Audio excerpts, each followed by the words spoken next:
Bonsoir. Bonsoir. C'est Africa Globe TV et africaglobe.net. Présentez-vous. Je m'appelle Sophie Nilan Zanclan. Je suis sénégalaise d'origine béninoise. Je suis entrepreneur dans le domaine de la mode. À la base, quelle était votre formation avant de vous lancer en entrepreneuriat? Alors moi, j'ai fait une formation de tourisme et langue étrangère à l'université Cheikh Anta Diop de Dakar. Et voilà. Avant de me lancer dans la mode, voilà la formation que j'ai faite. De base, c'est plus une passion que ce que j'ai appris. Oui, la passion, donc la mode, c'est une passion pour vous. Est-ce que c'est une passion qui vous a toujours habité ou bien à un moment de votre vie, vous vous êtes lancé? Alors oui. Bon, disons, comme le diraient la plupart des filles, hein, j'ai toujours eu une passion pour la mode, pour tout ce qui est beau, pour les habits, les chaussures, les sacs et tout ça. J'ai toujours été passionnée par ça parce que j'ai grandi dans une famille où il y avait beaucoup de filles. J'ai 3 grandes sœurs, j'aimais les regarder s'apprêter et tout, les aider à s'apprêter. Et j'ai aussi ma maman qui était couturière. Donc tout ça là, a développé en moi cette passion. Alors, lorsque vous avez fini votre formation en tourisme et langues étrangères, pourquoi vous n'avez pas travaillé dans ce domaine-là? Alors, après ma formation, j'ai fait des stages et j'ai fait des stages qui n'ont pas vraiment abouti. Bon, c'est vrai que ce n'était pas vraiment ma passion, donc je ne me donnais pas trop dans la recherche d'emploi, je ne poussais pas vraiment. Donc après les stages, j'ai travaillé comme conseillère d'aide à l'achat.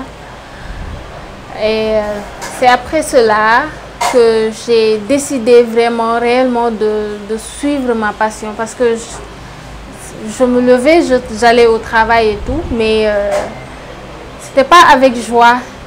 Je n'aimais pas ce que je faisais. C'était plus mécanique que passionné. Voilà. Alors, Sophie Zanclan, vous êtes donc créatrice de mode. Est-ce que vous pouvez expliquer un peu quelle est la spécificité de vos créations? Qu'est-ce que vous apportez de plus qui n'existait peut-être pas? D'accord. Alors, je pense que ce qui pourrait me différencier de mes autres collègues, c'est plus l'aspect accessible, l'accessibilité de mes produits. Moi, je mise beaucoup sur ça. Accessible du point de vue pratique à porter, facile à porter, et accessibilité du point de vue coût aussi. J'essaie de faire de mon mieux pour que ma clientèle puisse avoir de bons produits, un service de qualité et à des coûts raisonnables quand même. Voilà, et tout en étant créatif aussi parce que le challenge des créateurs africains actuellement, c'est déjà de pouvoir se démarquer de ce qui se fait ailleurs et également de pouvoir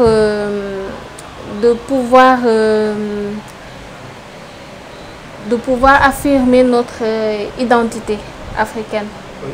Voilà. Identité africaine, justement dans la présentation de votre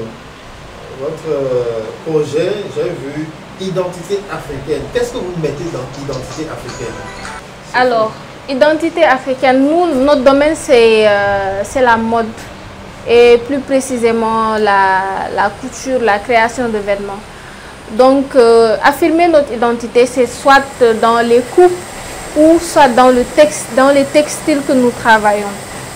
Moi, je mise plus dans les textiles que je travaille avec les différentes collections que je sors régulièrement.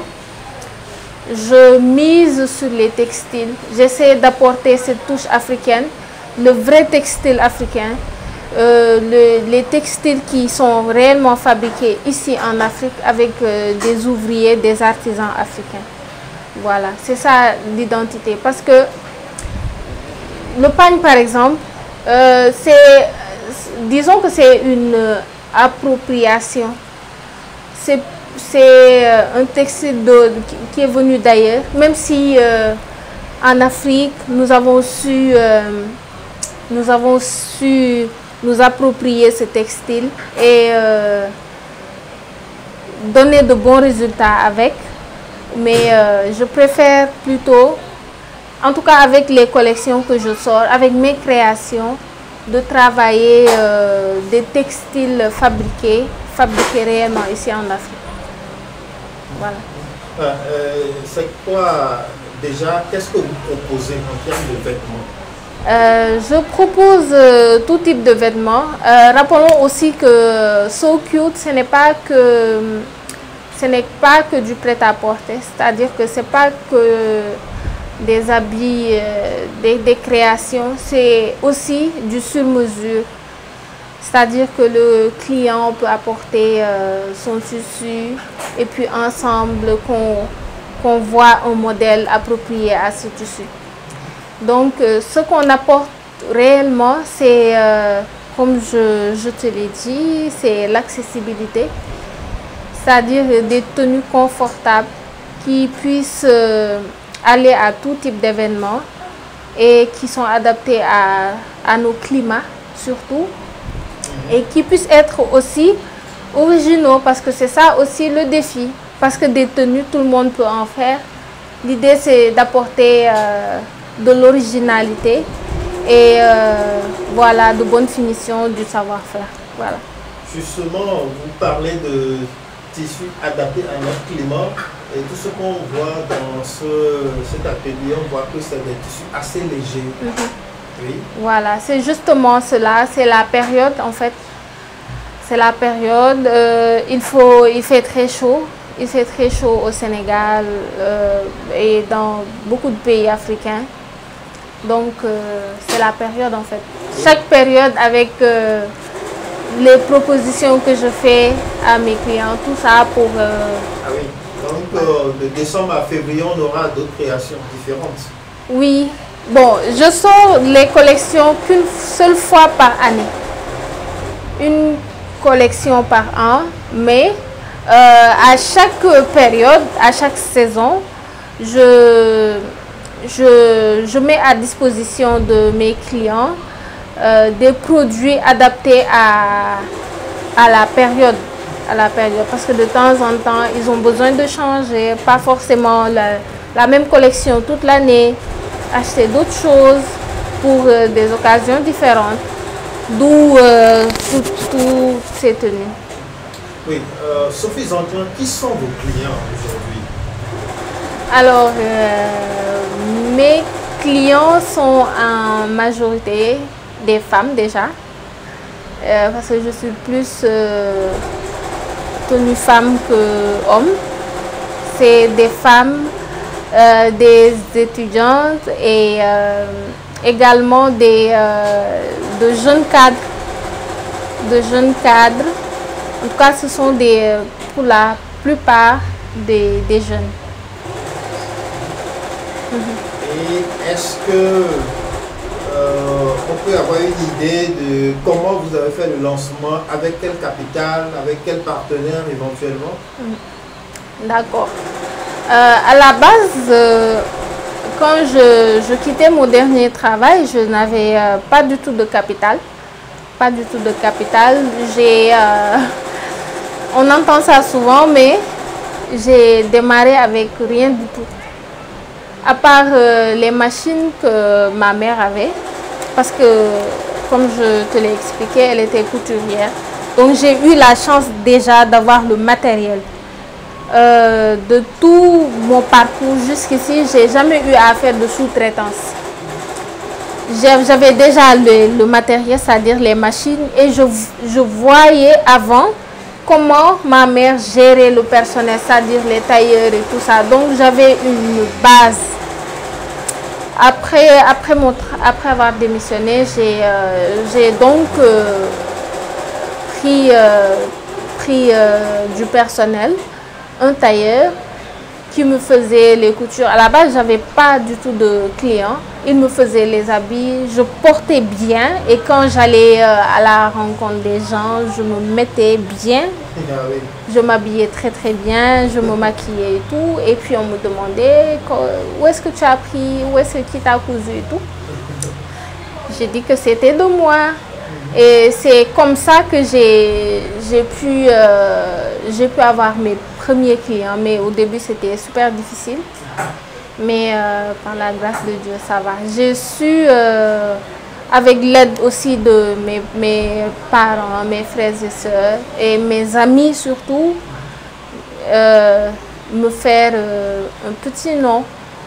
Parce que je me dis que si je suis la première à pouvoir mettre en valeur mon produit, si je ne suis pas capable d'utiliser mon produit, personne ne pourra le faire en fait.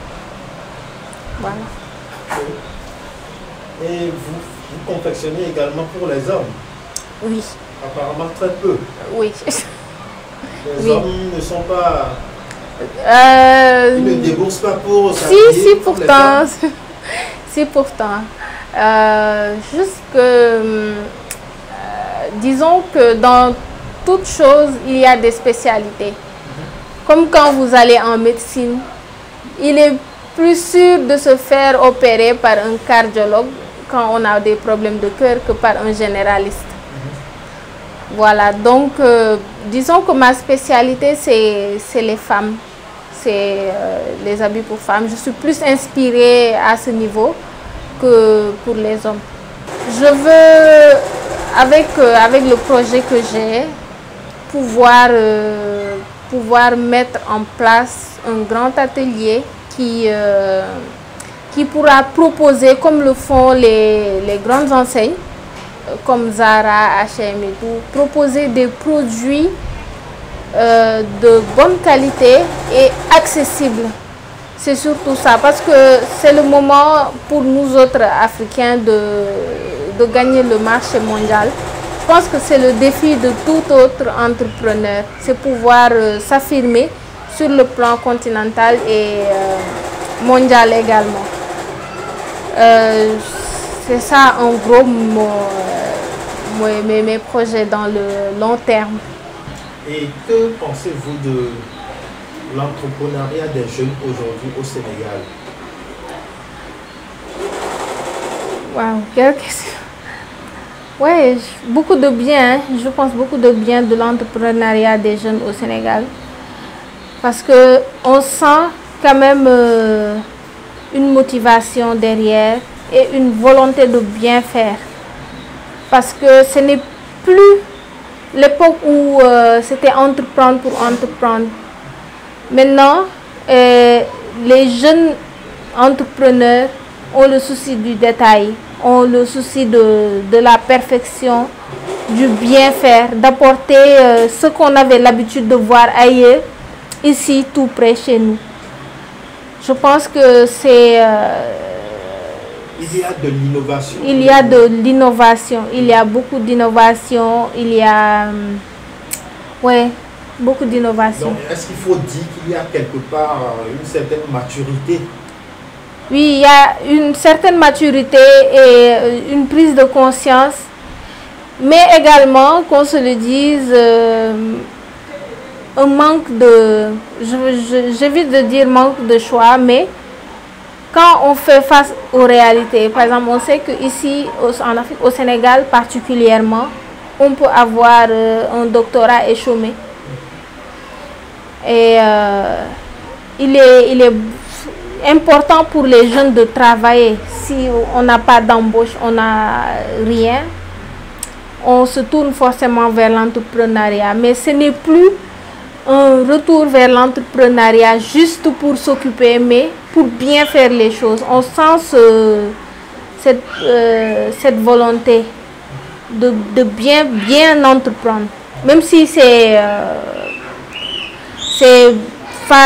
parce qu'on est face aux réalités des choses que souvent les jeunes entreprennent, mais ils le font bien. Parfois, c'est le chômage qui pousse à aller vers l'entrepreneuriat. Oui, le plus souvent. Oui.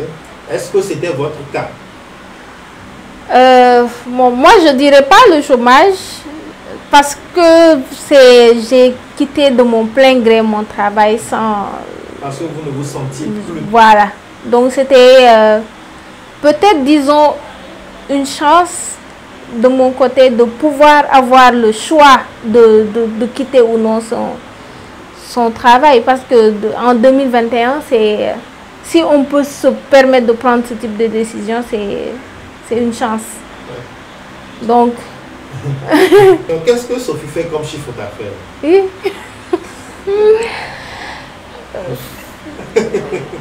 En tout cas, oui.